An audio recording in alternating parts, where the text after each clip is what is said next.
Tes. Oke, assalamualaikum warahmatullahi wabarakatuh, and welcome back to my YouTube channel.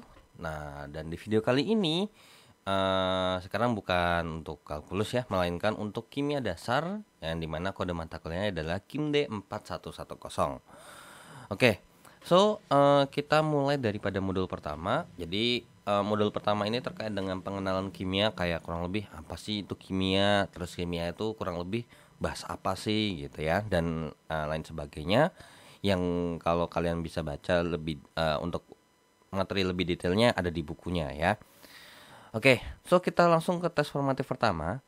Nah, kimia didefinisikan sebagai ilmu pengetahuan yang membahas tentang apa sih? Nah, ini udah ini sebenarnya bisa logik juga, ataupun juga sebenarnya bisa ada di ini, kalau salah ada di depan ya, di materi di depannya. So nomor 1 jawabannya adalah yang D ya. Jadi kimia itu membahas tentang senyawa, tapi apa yang dibahas gitu? Komposisi ya pasti, karena komposisi daripada senyawa hidrokarbon dengan air, dengan gas oksigen, dengan gas metana, itu mempunyai struktur atau komposisi yang berbeda, yang dimana bisa mempengaruhi sifat-sifat apa sih yang bakal dimunculkan oleh mereka ya. Strukturnya juga sama. Strukturnya kayak misalnya senyawa intan sama grafit, walaupun sama-sama karbon ya, ternyata strukturnya lumayan berbeda ya, agak berbeda, yang walaupun sebenarnya intinya sama-sama karbon gitu kan. Terus sifat senyawanya bagaimana ya, tadi kayak komposisi dengan struktur yang berbeda menghasilkan sifat yang beda juga.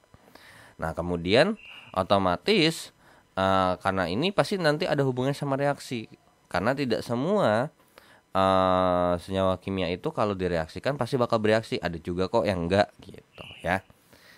Oke, so itu nomor 1. Nomor 2, mempelajari mengenai hormon-hormon dalam tubuh manusia, termasuk yang mana nih? Nah, ini udah jelas banget bahwasanya ya jawabannya adalah yang D ya. Terkait dengan biologi, di mana biologi yang ada hubungan sama kimia ya hormon ya, atau enzim seperti itu. Terus kalau untuk radiokimia ini biasanya lebih ke radioaktif. Kimia fisik tuh berarti bahas tentang fisikanya, kayak misalnya terkait dengan hukum Hess tuh ya, kimia itu kan ada entalpi perubahan standar tuh, atau delta H, yang dimana itu ada hubungannya sama hukum termodinamika. Nah, kalau kimia anorganik ini ya bahas kimia dengan topik senyawa tertentu, yang contohnya kayak kalau kimia organik tuh hidrokarbon ya kan, terus habis itu benzena ya, senyawa turunan alkana seperti itu ya. Oke, untuk nomor 3, peristiwa di bawah ini yang bukan merupakan peristiwa fisika. Nah, kira-kira mana nih yang perubahan peristiwa fisika sama kimia? Yang A, membeku. Ya, ini fisika. Nah, kenapa? Karena ketika misalnya bahas air membeku, walaupun beda fase zat, tapi isinya sama, tetap masih air. Bedanya cuma beda bentuk. Nah, dan kemudian kalau misalnya es batu kan jadi es batu ya berarti ya. Nah, es batunya itu dibiarkan lagi di tempat terbuka, nggak didingin lagi, dia akan menjadi apa? Balik lagi jadi air. Tidak berwarna, ini jelas sekali, ini bahas terkait dengan sifat fisikanya yang bisa dilihat ya. Jadi kalau fisika tuh lebih ke bentuk luarnya, bentuk fisiknya. Terus habis itu bereaksi dengan besi menghasilkan karat. Nah, kalau karatnya, oke, ini terkait dengan fisiknya. Tapi di sini yang lebih ditekankan adalah bereaksi dengan besi. Nah, di sini apakah yang kita lihat itu bagian luarnya? Enggak, bagian dalamnya ya. Kira-kira kenapa kok atau misalnya ini nggak bisa kita lihat ya, karena apa? Yang namanya ketika ada besi yang kita reaksikan dengan air, kenapa kok bisa jadi ada karat? Itu kan ada prosesnya, cuman kita nggak bisa ngelihat secara detailnya ya. Jadi ini jawabannya, ini adalah kimia. Kemudian untuk yang D, tidak larut dalam bensin atau minyak, ini ya fisika. Ya, ketika kita campurkan terlihat jelas, oh ternyata kalau kita campurkan air dengan minyak itu nggak bakal nyampur ya. Oke, so nomor 3 jawabannya adalah C. Lanjut nomor 4. Zat senyawa di bawah ini mempunyai komposisi konstan atau murni, alias berarti cuma ada satu ini doang ya. Apa itu? Ya jelas banget, besi ya. Ya walaupun sebenarnya kalau misalnya besi-besi itu juga kalau emang nggak diolah secara baik ya biasanya belum tentu besinya murni. Biasanya ada campuran-campuran. Cuman pasti biasanya kalau untuk besi kan ini termasuk unsur ya kalau kita bahas secara umumnya. Air distilasi ini udah nggak konstan, nggak murni lagi. Terus kuningan ini juga sama, ini adalah logam yang dimana bukan isinya kuningan langsung, bukan, tapi merupakan campuran dari beberapa logam. Jadi ini termasuk alloy gitu ya. Es jeruk apalagi? Es jeruk ini apa namanya? Komposisinya konstan nggak kira-kira? Kalau itu ya ini es jeruk ini kan bisa aja komposisinya jeruknya berapa, gulanya berapa kan gitu ya. Ya itu terus habis itu apa namanya? Dengan ini kan belum tentu juga emang harus pakai gula, nggak juga. Kalau emang misalnya jeruknya udah manis nggak perlu pakai gula dong ya kan. Nah kurang lebih seperti itu. Jadi nomor 4 jawabannya adalah yang A. Nomor 5, pernyataan yang benar. Nah ini nih, nomor 5 di sini mungkin kalau kalian lihat di bagian rangkumannya atau di mananya buku gitu ya, terkait dengan besar, ini kan kita lagi bahas besaran sama satuannya itu apa. Nah di sini cenderung saya agak sedikit rancu dengan apa yang ditanya di sini. Karena apa? Di nomor 5 ini kalau emang misalnya kita bahas secara umum, bahasa umum, jawabannya B. Nah ini secara umum ya, secara apa namanya, secara bahasa ininya. Karena apa? Karena gini, dalam in detail sebenarnya berat sama massa itu mempunyai definisi yang berbeda, ya kan? Di mana kalau berat itu udah campur sama gravitasi, makanya berat badan kita kalau timbang itu udah campur gravitasi. Nah beda sama massa, massa itu adalah isinya. So that's why kenapa kalau massa itu in case you pergi ke bulan, you pergi ke bumi, you pergi ke Mars, ya masih sama bentuk isinya, masih sama manusia, nggak membesar nggak mengecil. Tapi kalau kita udah bahas berat, bisa jadi kalau misalnya pengaruh gravitasinya lebih kecil, ya berarti apa akan mempunyai apa namanya akan mempunyai berat yang lebih kecil. Ya makanya ketika kita di apa namanya di mana sih di bulan atau di luar angkasa kita lebih melayang karena emang pengaruh gravitasinya kurang ada. Bahkan kalau kayak gitu ketika ditimbang itu kan jatuhnya kan kenapa kok bisa melayang, karena jatuhnya ringan kan gitu ya. Nah ini kalau kita dan biasanya karena kita nyebut dalam bahasa sehari-hari, ini maksudnya bahasa sehari-hari ya, beratnya berat badannya berapa kan gitu, sekian kilo gitu, ini bahasa sehari-hari ya. Nah, maksudnya umum ini bahasa sehari-hari. Tapi kalau misalnya in detailnya, secara detailnya itu nggak gini. Massa itu yang satuannya kilogram itu adalah massa. Jadi kalau kita bahas secara in detailnya itu A ini benar dan D ini benar, gitu loh. Jadi kalau berat itu satuannya kan Newton ya biasanya kita pakai. Newton itu adalah satuan yang dimana percepatannya meter per sekon kuadrat, ya kan? Terus massanya kilogram. Nah, tapi di sini percepatan gravitasinya mau dipakai F aja deh katanya. Ya udah. So berarti ya A sama D ini adalah sesuatu yang benar. Nah, jadi makanya kalau misalnya di KJ-nya B, apakah pernyataan yang benar ini dibahas dalam bahasa sehari-hari? Kalau enggak, ya bukan B. Nah, jawabannya antara A atau D. Nah, jadi jawabannya emang ada dua nih. Kalau misalnya kita bahas secara ininya, massa satunya kilogram, benar. Berat satunya kilogram F, itu juga benar ya. Oke, so nomor 5 ini terserah kalian mau lebih prefer yang mana. Nah, nomor 6. Perubahan kimia yang dapat terjadi apabila ada peristiwa apa. Nah, jadi ingat ya, kita bahas fisika sama kimia, fisika itu secara fisik gitu ya. Berarti you can see gitu dengan mata telanjang, nggak perlu pakai yang namanya mikroskop. Tapi kalau udah bahas perubahan kimia, berarti emang kita harus secara detail membahas secara mikroskopis, atau lebih bawahnya lagi. Yang dimana perubahan fisika itu lebih gampangnya gini. Contoh kayu jadi kursi, fisika bukan? Perubahan fisika apa kimia? Fisika. Ya walaupun emang ketika misalnya ini kayu yang gelondongan dirubah menjadi kursi, tapi kursi kalau ketika dibalikin nggak mungkin jadi pohon kan? Ya. Tapi yang kita bahas kan bukan cuman itu doang. Tapi kalau misalnya kita bahas perubahan fisika, itu kan terkait dengan yang namanya komposisi isinya. Masih sama nggak? Apakah pohon dengan yang namanya kursi itu isinya sama? Ya sama. Karena sama-sama isinya kayu. Nah, kalau gitu namanya fisika. Nah, tapi kalau misalnya perubahan kimia itu bahasa kasarnya adalah kayu ketika dibakar jadi arang. Oke. Walaupun mungkin kita bilang apakah sama-sama kayu? Enggak. Beda. Karakteristik kayu dengan kayu yang ada di kursi dengan apa yang ada di dalam arang itu mempunyai karakteristik yang berbeda, ya kan? Kalau kayu pas di awal sebelum ini keras, gitu kan, kuat, ketika jadi arang rapuh. Nah itu namanya perubahan kimia. Nah dan pasti bisa dipastikan bahwa ketika kita melakukan sesuatu terhadap si arang ini, mungkin nggak arang ini bakal jadi kayu awal lagi, nggak bisa.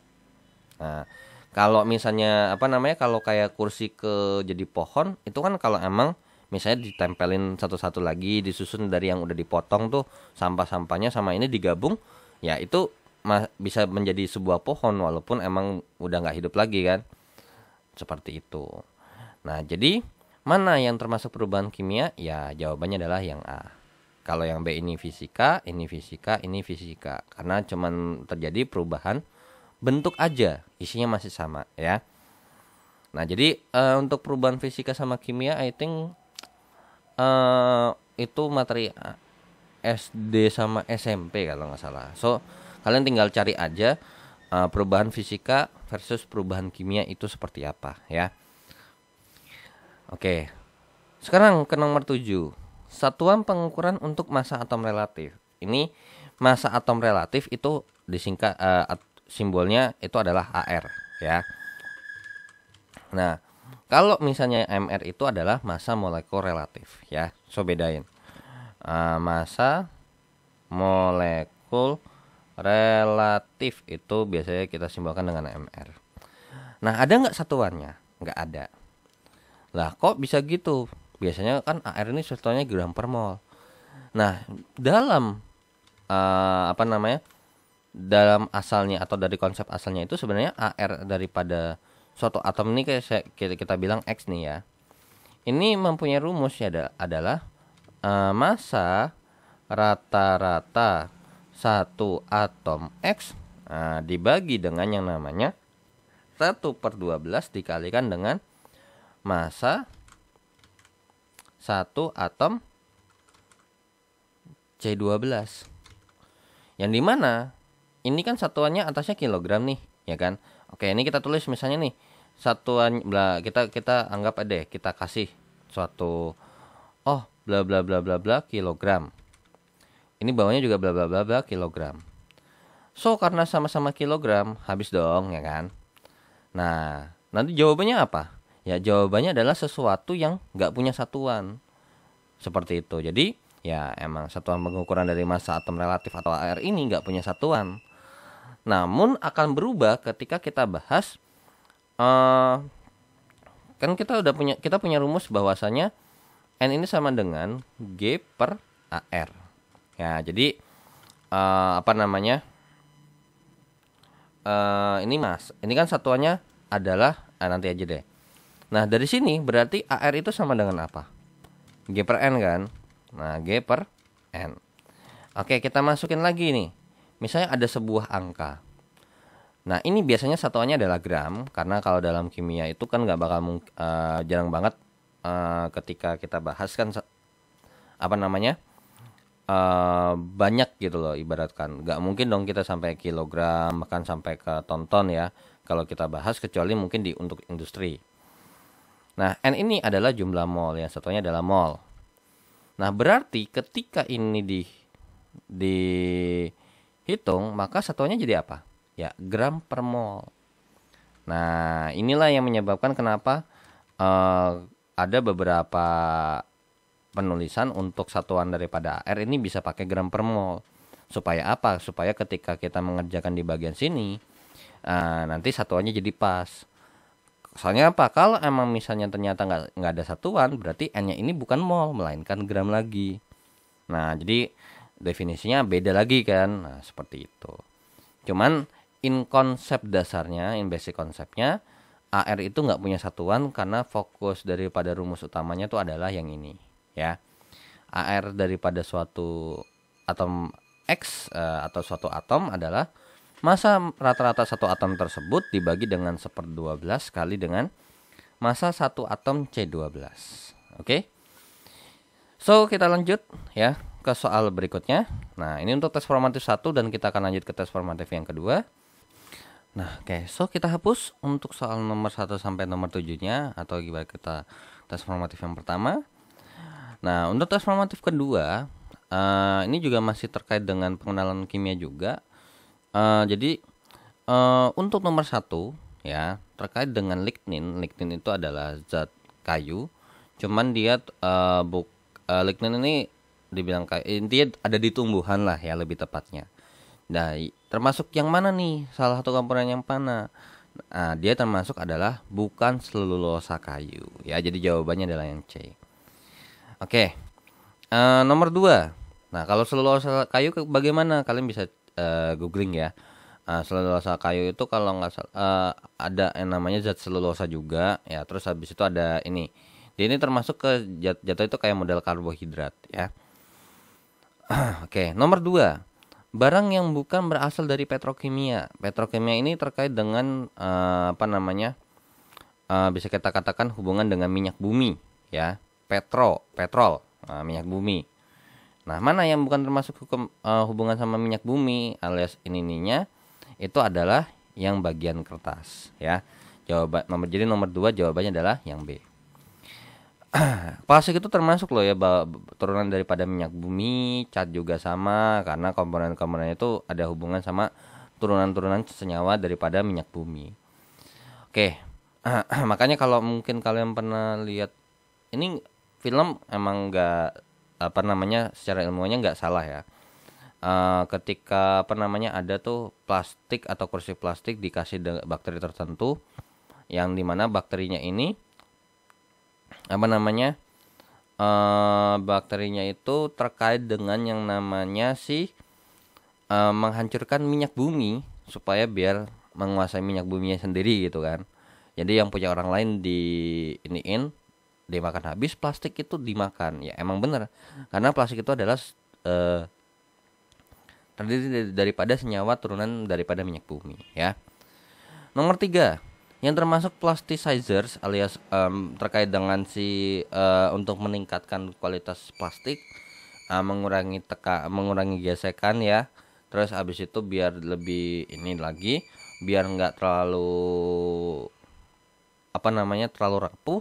Ini jawabannya adalah yang D ya, polyethylene glycol. Jadi jawabannya nomor 3 adalah yang D ya. Nomor 4, pernyataan yang salah di bawah ini.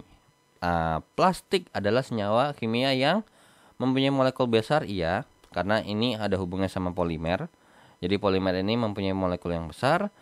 Banyak manfaatnya nggak? Banyak. Bisa jadi kursi plastik, tupperware, galon, botol kemasan, botol air minum kemasan, kan gitu. Tapi apakah tidak merusak lingkungan? Ya merusak. Makanya that's why plastik ada sesuatu yang emang tidak bisa terurai secara cepat. Beda sama senyawa-senyawa organik ya, kayak misalnya sayur ya, dimana kalau emang misalnya dipendam di dalam tanah itu kan menjadi zat-zat yang emang dikasih ke tumbuhan akan dibalikkan lagi ke dalam tanah, kan gitu. Tapi kalau yang udah sampai kayak kaleng ataupun plastik itu ketika ditimbun malah terurainya lama banget, bahkan susah terurai kan ya kan. Nah, jadi nomor 4 jawabannya adalah D. Nah, lanjut ke nomor 5. Zat kimia yang tidak ada di dalam tubuh. Ini udah jelas banget ya, nggak ada raksa ya, nggak ada raksa.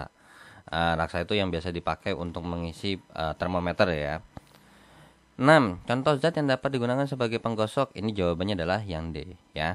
Kalau ini lebih ke pengharum, ini buat terkait dengan apa namanya pelindung gitu ya, bukan buat gosok ya. Kalau oil ini terkait dengan untuk pelumas ya. Oke, nomor 7, salah satu kerugian penggunaan sabun. Nah, ini jawabannya adalah yang B. Nah, sisanya nih aman, alias kalau misalnya mungkin bisa jadi bukan hubungan sama kerugian atau nggak ada hubungan sama sabun tersebut. Nah, yang B ini kenapa kok dia merugikan? Ada apa namanya, penggunaan sabun kerugiannya ada sendiri karena gini. Ketika kita bahas air sada ini adalah air yang mengandung kalau enggak ion Ca2+ atau Mg2+. Yang dimana ketika air sada ini atau misalnya air ini memiliki sifat kesadahan, maka efisiensi daripada si sabun ini berkurang. Efisiensinya apa sih hubungannya? Nah, ini terkait dengan busa sabunnya sedikit. Nah, jadi biasanya kan kalau kita mandi sabunnya banyak tuh. Nah, tapi kalau emang misalnya ternyata kita mandinya pakai air yang sada gitu ya, maka busa sabunnya menjadi sedikit. Seperti itu ya.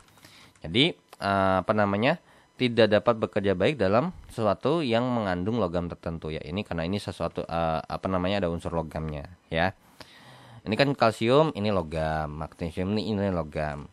Cuman bedanya adalah ini bukan logam yang bentuknya padat, melainkan ini logam dalam bentuk larutan ya. Oke. So dengan begitu ya, ini tes formatif kedua dan kita selesai untuk tes modul yang pertama. Nah, cuman karena berhubung masih ada waktu, jadi kurang lebih saya mau bikin 30 menit atau 40 menit, so akan saya gabung dengan tes formatif di modul yang kedua ya. Oke, so ini saya close terlebih dahulu. Nah, kita lanjut ya untuk tes formatif yang kedua. Nah, jadi untuk tes formatif modul kedua, modul kedua, yang dimana ini lebih detail lagi. Di sini terkait dengan teori atom ya. Nah, kita mulai dari tes formatif pertama untuk modul kedua. Nah, jadi untuk nomor 1 katanya teknetium adalah unsur buatan yang mempunyai 2 jenis atom, yaitu adalah ada 98, 99. Yang dimana ini walaupun unsurnya sama ya, dari sini nih kita udah punya informasi bahwasanya ternyata kita punya unsur sama. Unsur yang sama tetapi nomor masanya beda ya. Nomor masanya berbeda. Nomor massa berbeda. Oke. Nah, penemuan unsur ini oleh si Paris dan Segre ini pada tahun 1937 di Berkeley membantah teori atom Dalton yang hubungannya dengan postulat keberapa. Nah, jadi ada nih postulat-postulat Dalton, yang dimana postulat Dalton itu ada 4. Nah, yang pertama adalah setiap unsur terdiri dari yang emang nggak bisa dibagi lagi. Ibarat kata tuh atom adalah yang terkecil. Nah, tapi nomor 1 ini apakah nggak bisa dibantah? Bisa. Ternyata ada kok yang menemukan atau misalnya ada kok yang lebih kecil daripada atom. Nah, gitu loh maksudnya ya. Terus nomor 2, atom dari satu unsur identik adalah atom-atom dari unsur yang berbeda mempunyai sifat yang berbeda termasuk massa yang berbeda. Nah, jadi kayak misalnya nih saya punya walaupun kan unsurnya yang berbeda nih, mempunyai sifat yang berbeda. Di sini dari unsur yang identik ya. Atom-atom dari satu unsur adalah identik, Tapi kalau misalnya dari suatu unsur yang berbeda mempunyai sifat yang berbeda. Nah, salah satunya adalah massa yang berbeda. Nah, inilah jawabannya daripada yang nomor 1, yaitu adalah yang B. Kenapa? Karena 98 dengan 99 kalau kita gabung dan ternyata mempunyai membentuk unsur buatan tersendiri, apakah gitu kan ya? Padahal sebenarnya nggak harus, kalau dari suatu unsur misalnya dengan unsur yang sama itu mempunyai sifat yang berbeda loh. Jadi nggak jadi yang ini membantah si postulat yang kedua. Postulat ketiga adalah terkait dengan yang namanya atom dari suatu unsur tidak dapat diubah menjadi atom unsur lain, nggak bisa dimusnahkan ataupun diciptakan ya. Jadi tapi katanya reaksi kimia ini hanyalah penataan ulang atom-atom. Ya walaupun sebenarnya nggak begini ya mekanisme daripada reaksi kimia, nggak begitu. Terus senyawa terbentuk ketika atom-atom dari dua jenis atau lebih bergabung dengan perbandingan tertentu, nggak juga gitu loh. Maksudnya nggak cuma dua jenis doang. Senyawa ini cuma satu jenis bisa kok. Ya kayak misalnya gas nitrogen itu kan senyawa ya, molekul unsur namanya. Nah, atau kalian bisa baca lebih detail di sini ya, terkait dengan sanggahan untuk teori Dalton atau postulat Dalton. Ya, mungkin saya bikin begini aja. Nah, bahwasanya yang pertama itu bisa dibantah, ternyata atom ini bukanlah suatu yang tidak terbagi. Ada kok yang namanya subatom gitu, ada ya. Nomor 2, meski mempunyai sifat yang sama, atom-atom dari unsur yang sama dapat mempunyai massa yang berbeda. Ya, contohnya kayak TC nih. Nah, jadi nomor 2, kalau yang kita bahas di nomor 2 untuk yang jawaban nomor 1, ini terkait dengan yang namanya jadi walaupun emang unsurnya sama, ya, walaupun emang atom-atomnya unsurnya sama, tapi bisa aja nomornya berbeda. Ini kita bahas terkait dengan yang namanya isotop. Nah, ya. Isotop itu unsurnya sama, berarti nomor atomnya sama, tapi nomor massanya berbeda, ya. Oke, jadi kurang lebih seperti itu, ya. Jadi nomor 1 terkait dengan postulat Dalton, cuman kalau di bukunya postulat Dalton 2 sama 3 ini nggak dirinci. Jadi bingung ya mau jawab yang mana. Jadi nomor 1 jawabannya adalah postulat yang kedua, yang terkait dengan isotop, seperti itu, ya. Nomor 2, percobaan yang membuktikan bahwa sinar katoda bermuatan negatif. Nah, untuk nomor 2 ini jawabannya yang mana? Ya, ini jawabannya adalah yang A, ya. Jadi percobaan Crookes yang dimana sinar katoda ini dibalakan oleh medan elektromagnet, yang dimana sehingga karena berhubung ini dibelokkan oleh elektromagnet, dan ternyata kan ada lempengan kan gitu ya. Nah, ternyata beloknya ke arah yang mana? Nah, ternyata beloknya ke arah yang positif. Oh, berarti sinar katoda ini adalah bermuatan negatif. Seperti itu ya. Oke, itu makanya terkait dengan Crookes ini sebenarnya lebih ke penemuan daripada elektron. Nah, cuman lebih dimutakhirkan lagi ya, bahwasanya untuk penemuan elektron sebelum si J.J. Thomson ya, karena penemuannya kan terhitungnya oleh J.J. Thomson. Cuman sebelum J.J. Thomson ini ada si Crookes gitu, yang dimana emang pakai sinar katoda di dalam tabung, cuman J.J. Thomson ini memodifikasinya. Nah, dan ternyata loh kok gitu ya, ternyata ada plat nih ya kan. Ternyata ada plat di mana ada yang atasnya positif, bawahnya negatif, dan ternyata loh kok beloknya ke atas gitu. Nah, itu ya kalau kurang lebih terkait untuk J.J. Thomson. Jadi lebih ke untuk segi kepemutakhiran lebih tepatnya. Kalau yang C, percobaan Robert Millikan ini terkait dengan massa ya, muatan atau massa elektron. Karena kalau si J.J. Thomson ataupun si Crookes ini cuman ada loh suatu ini yang namanya elektron gitu ya. Oke, jadi itu untuk jawaban nomor 2 adalah yang A ya. Kita lanjut ke soal berikutnya. Nah, oke. So, kita hapus untuk soal nomor 1 dan nomor 2-nya dan kita akan lanjut ke soal nomor 3 dan 4. Nah, nomor 3 dan 4 terkait dengan nomor 3, misalnya percobaan tetes minyak milikan dilakukan di galaksi lain dan satuan beratnya dinyatakan dalam zircon. Ternyata hasil dari beberapa percobaan untuk menentukan muatan elektron adalah sebagai berikut. Oke, jadi untuk menentukan massa ini kan pakai tetes minyak milikan ya, massa elektron. Nah, di mana ternyata ini nggak dikasih tahu kira-kira berapa tetes kan ya, kan tergantung ya, kira-kira nih pasti percobaannya beda-beda. Oke, misalnya ketika pas untuk yang 2,56 nih ternyata berapa tetes kan gitu, atau misalnya ternyata yang terbentuk berapa elektron kan kita nggak tahu. So, caranya bagaimana? Ya, ini gampang. Ditanya adalah satu elektron ini kira-kira gimana. Sedangkan kita nggak tahu nih 2,56 ini berapa elektron, ini berapa elektron, ini berapa elektron, ini berapa elektron. Jadi sebenarnya inti dari cara ini adalah atau untuk nomor 3 ini cara pengerjaannya adalah dari 4 bilangan tersebut dari percobaan ini harus dibagi dengan suatu bilangan dan hasilnya haruslah sama. Nah, jadi kira-kira harus dibagi berapa sih? Nah, itu ya, jadi kira-kira harus dibagi berapa? Yang dimana angkanya itu random sebenarnya. Ya, jadi angkanya itu random. Terserah mau misalnya ternyata yang A ini dibagi sekian, yang B bagi sekian, yang ini bagi sekian, yang keempat bagi sekian. Nah, jadi caranya biar lebih mudah daripada kita nyoba-nyoba, jadi gini aja simpelnya. Coba deh, misalnya angka ini tapi ingat ya, hasil baginya harus berupa sebuah bilangan bulat ya.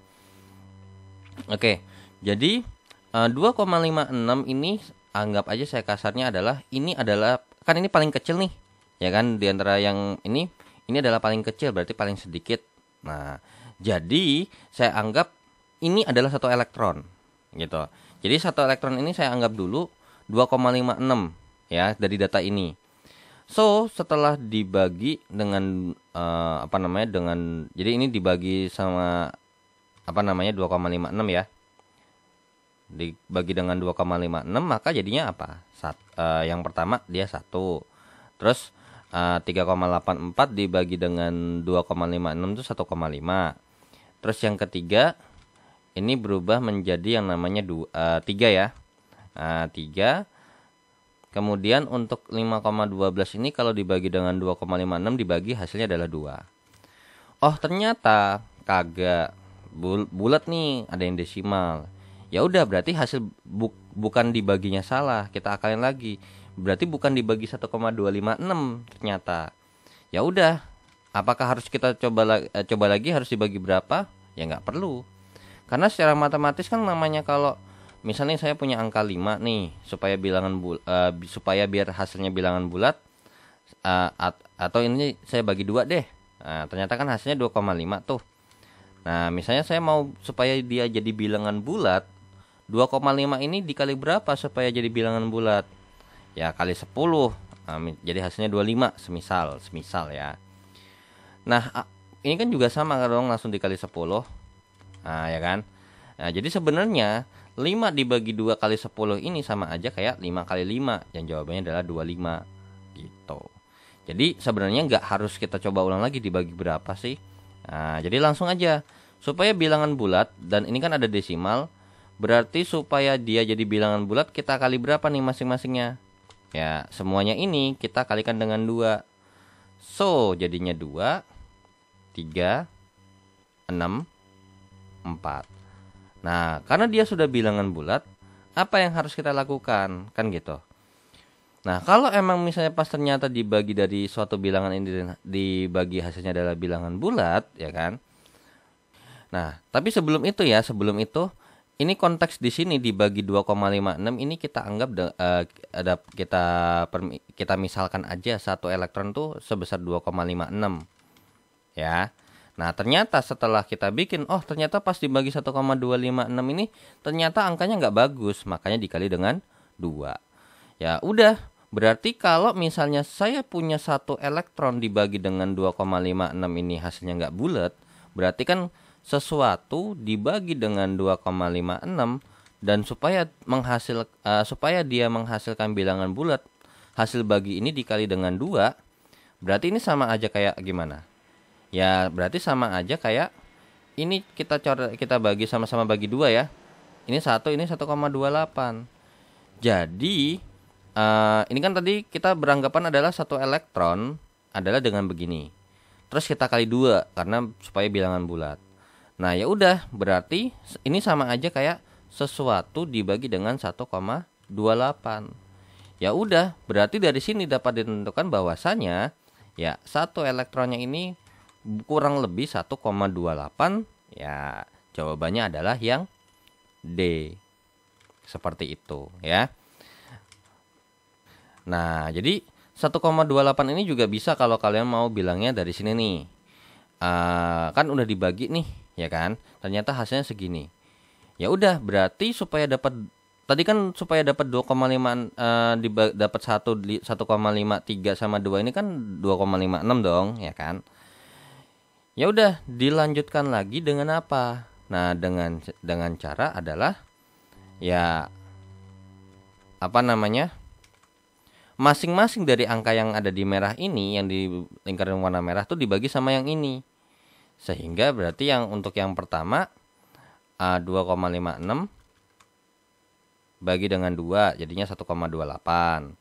Terus 3,84 dibagi dengan 2 ini dibagi dengan 3 ya.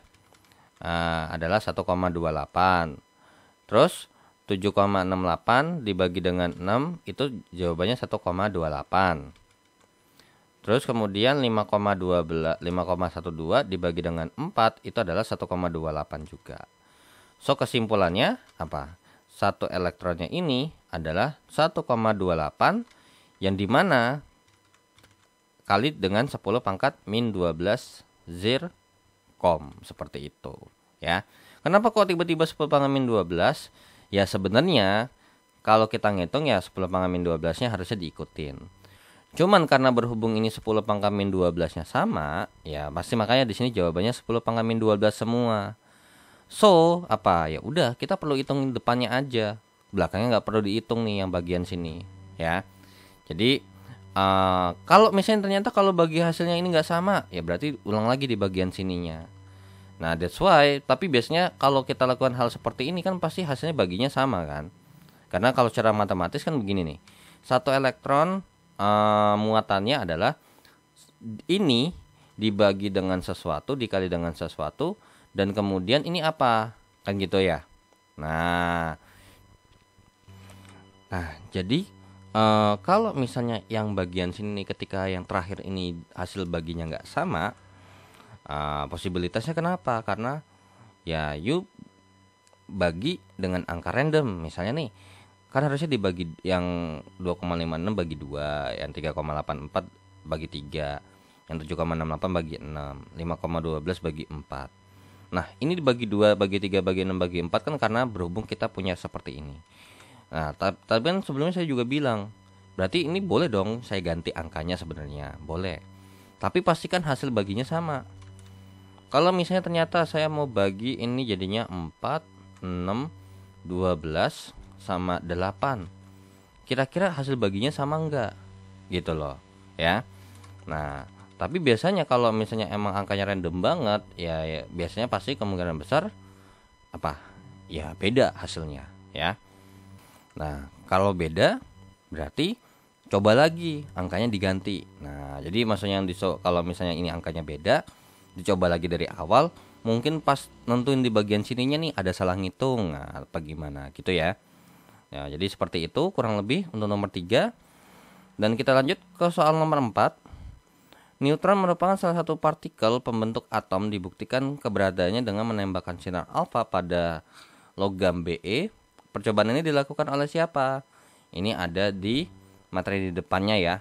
Ya, di mana percobaan ini dilakukan oleh si Chadwick ya. Ya, di sini di mana ternyata tidak semua ketika menembakkan sinar alfa pada Be ini lurus, ada yang mental kan gitu. Ya, jadi sehingga oh ternyata berarti nggak cuman elektron doang di pinggiran, berarti di dalamnya tetanganya tuh ada gitu loh ya.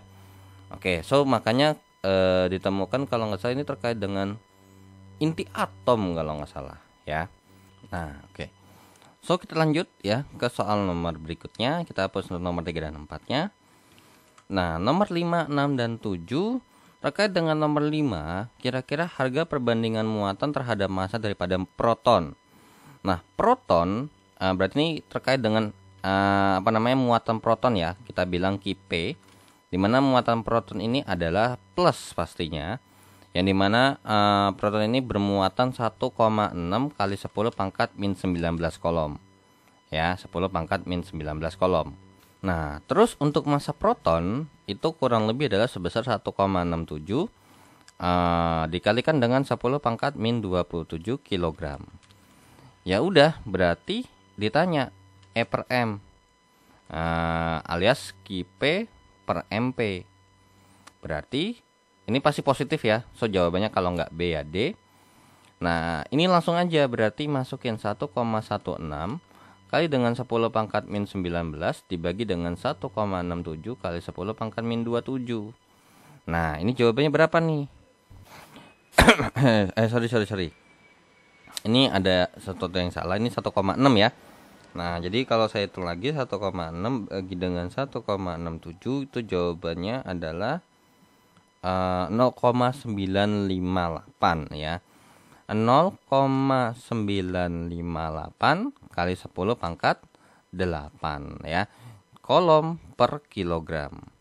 Nah tapi ini bisa kita bentuknya lebih sederhana lagi, karena kan ini 0, karena kan kalau dalam bentuk baku tuh harusnya 1 sampai sekian gitu ya. Nah ini coba kita bikin, so jadinya 9,58.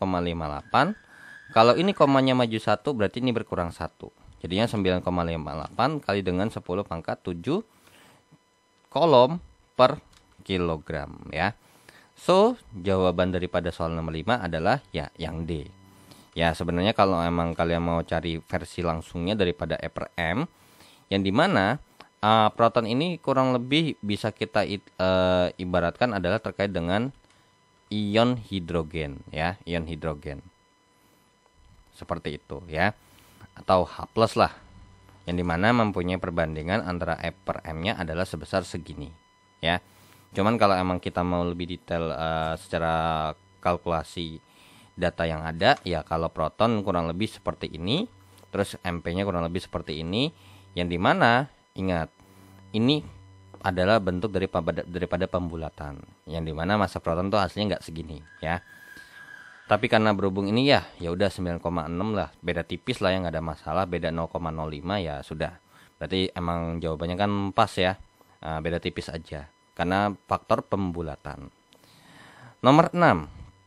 Oke, nomor 6 kita punya informasi bahwasanya untuk mengetahui keberadaan partikel proton dari atom, Goldstein melakukan percobaan apa? Nah, proton itu bisa kita lakukan dengan cara, nah ini jawabannya adalah yang B ya. Ini udah jelas banget, ada di depan juga penjelasannya di materinya tuh ada.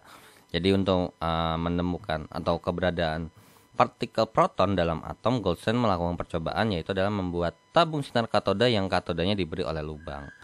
Yang kalau kalian bisa cari gambarnya ya di Google, oh banyak. Percobaan Goldstein gitu aja cari.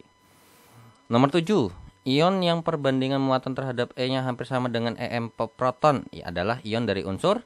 Nah, ini yang di atas ya, yang tadi kita bahas, kurang lebihnya mirip sama ion daripada hidrogen. Ion dari unsur hidrogen ya.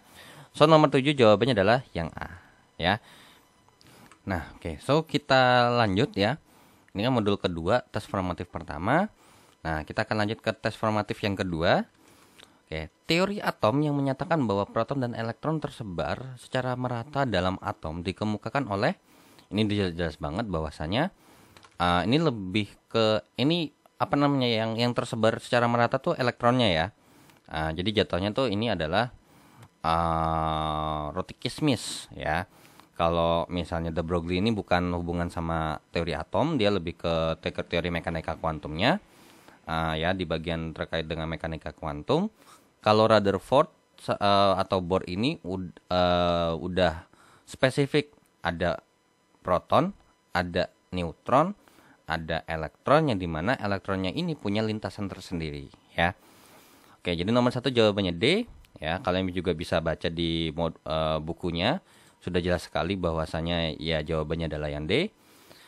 Kemudian untuk nomor 2 yang menyatakan bahwa susunan atom dapat dianggap sebagai analog sistem tata surya. Nah, itu jawabannya adalah, nah, jadi kalau ini dia kemana? Ya, ini Rutherford. Kalau soalnya kenapa? Karena kita tahu bahwasanya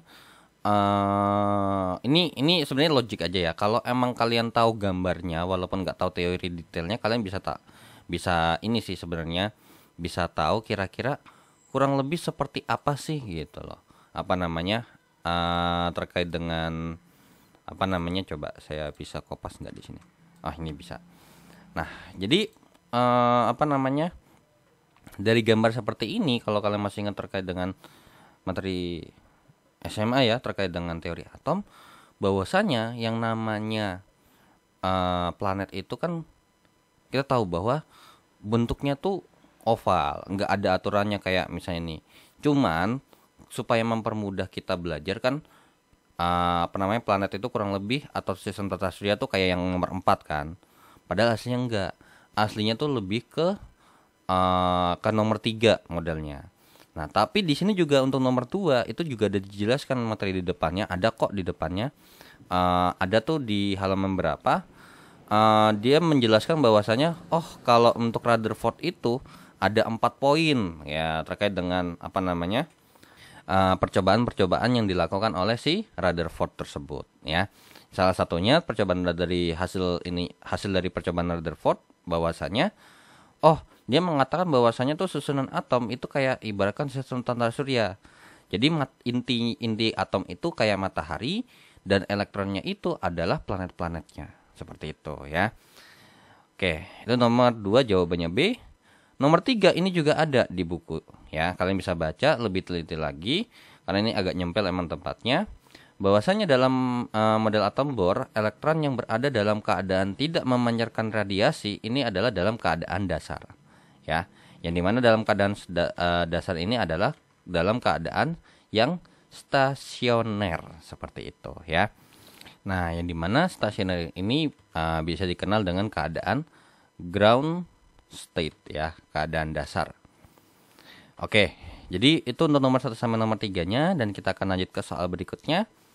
Nah, oke. So, kita hapus untuk soal nomor 1 sampai nomor 3-nya dan kita akan lanjut ke nomor 4 sampai nomor 6.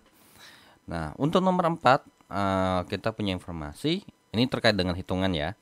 Jadi nomor 4 itu diketahui bahwasanya katanya energi yang dibutuhkan untuk mengeksitasi elektron dalam keadaan hidrogen yang standar dari energi 1 tingkat pertama ke tingkat kedua berarti dikasih tahu adalah E-nya. Yaitu adalah sebesar 1,633 kali 10 pangkat min 18 Joule. Yang ditanya adalah maka panjang gelombang yang ditanya adalah lambdanya.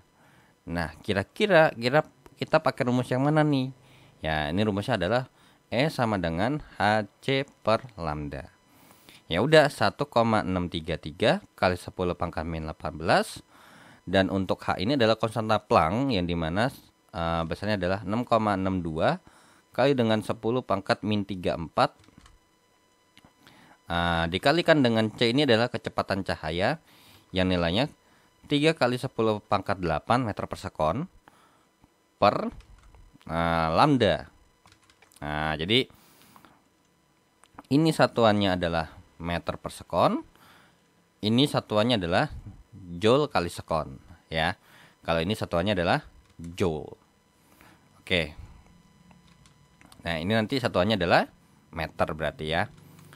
Ya sudah, berarti untuk mendapatkan ini kan sama, berarti untuk menghitungnya kan berarti lambda sama dengan 6,62 kali 10 pangkat min 34 dikalikan dengan 3 kali 10 pangkat 8 per 1,633 kali 10 pangkat min 18. Maka nilai lambdanya berapa nih? Nah, ini jawabannya adalah 12,16 kali dengan 10 pangkat min 8 meter. Nah, tapi ternyata kan di pilihan gandanya nggak ada nih. Ya, di depannya ini bilangannya satu digit doang. Berarti ini kalau kita bikin satu digit di depannya, jadi 1,216. Karena ini dia maju satu, atau ini kalau dari sini ya, dari sini ini mundur satu, berarti ini harus nambah satu. Berarti jadinya dari sini nih, ini mundur, ini nambah gitu ya. Jadi karena dia mundur satu, berarti di sini nambah satu.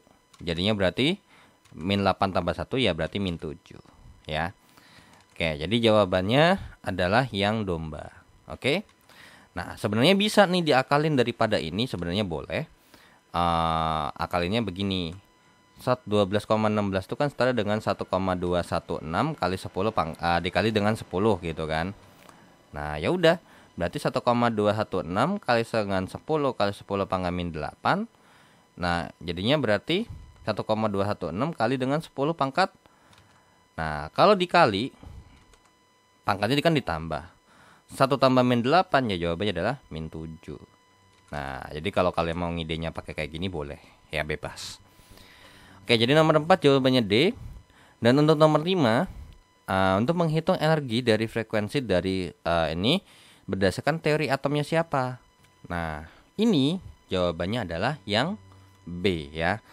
Jadi kalau untuk kalau Bohr yang biasanya pakai dia lebih ke proton ataupun elektron, intinya dia elektron tunggal lah ya. Tapi kalau untuk dua elektron atau lebih baru dia masuknya ke mekanika gelombang ya, atau mekanika kuantum. Oke. Nomor 6, menurut teori atom mekanika kuantum, makin besar massa suatu partikel akan semakin besar sifatnya sebagai. Nah, untuk nomor 6 ini saya agak sedikit bingung ya bahasanya gimana. Karena menurut teori mekanika gelombang, kalau ini untuk nomor untuk nomor 6 ini itu ada hubungan dengan de Broglie ya, dimana de Broglie ini mengatakan bahwasanya de Broglie mengatakan bahwasanya sebenarnya partikel itu bisa jadi gelombang. Nah, jadi pada ada kalanya partikel ini bisa kita katakan sebagai suatu gelombang, yang dimana mempunyai formula bahwasanya berarti rho kali dengan atau rho sama dengan lambda sama dengan H per M dikalikan dengan V. Nah, ini adalah rumus daripada panjang gelombang dari de Broglie, yang dimana M-nya ini adalah massa partikel, V sama lambda-nya itu terkait dengan gelombang. Jadi partikel sama gelombang ini kayak dijadiin satu.